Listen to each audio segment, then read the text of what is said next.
is 2025, and against all odds, the red and silver titans of Formula One have come roaring back from the shadows. After seasons spent chasing the ghost of Red Bull's dominance, the Ferrari SF25 and the Mercedes W15 have finally found their fangs again, ready to bite, ready to brawl, and ready to remind the world why this rivalry once defined an era. But this isn't just nostalgia, this is war, fueled by data, by development, by rage, born from years of watching someone else lift the trophy. Ferrari and Mercedes have both thrown down the gauntlet, and now, corner by corner, they're trading blows in a battle that's as technical as it is brutal. Let's start with Ferrari. The SF25 is no longer just a straight line rocket ship with a slippery rear. This car is refined, surgical, evolved, under the leadership of Frédéric Vasseur and with the relentless work of Enrico Cardiel before his exit. Ferrari's design team has done what critics said was impossible. They fixed the tire wear. The 2025 SF25 doesn't just qualify well, it finishes strong. Its hybrid power unit, now among the most efficient on the grid, delivers energy recovery so precise that Charles Leclerc and Carlos Sainz can deploy boosts multiple times per lap without compromising ERS strategy. And the aero?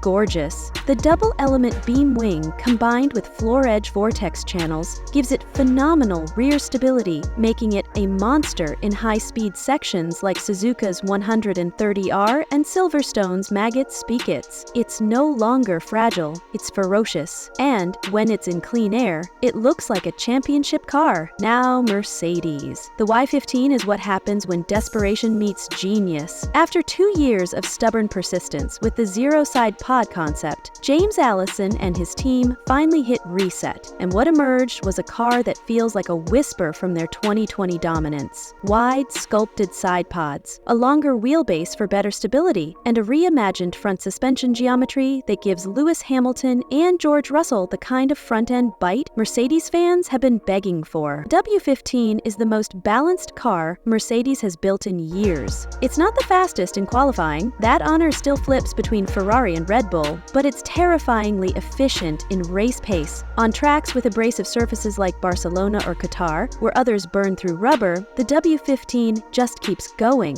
lap after lap, steady, relentless, and when it rains, the W15 becomes a weapon. Its mechanical grip in low-speed corners, paired with the high downforce package, makes it almost untouchable in mixed conditions. Ask anyone who watched Hamilton storm through the field at Imola this year, and now the two machines are locked in combat. In Bahrain, Ferrari struck first, Leclerc on pole, lights to flag, pure control. In Jeddah, Mercedes answered, Russell taking advantage of tire strategy and SC timing to deliver a calculated blow. In Spain, they clashed like titans. Leclerc versus Hamilton, a 15-lap duel of ERS deployment, tire whispering, and raw courage. Ferrari had the pace, Mercedes had the plan, and in the end, the gap was 0.7 seconds across the finish line. This isn't dominance, it's balance. It's what F1 fans have begged for. Two evenly matched giants giving everything they have every single lap.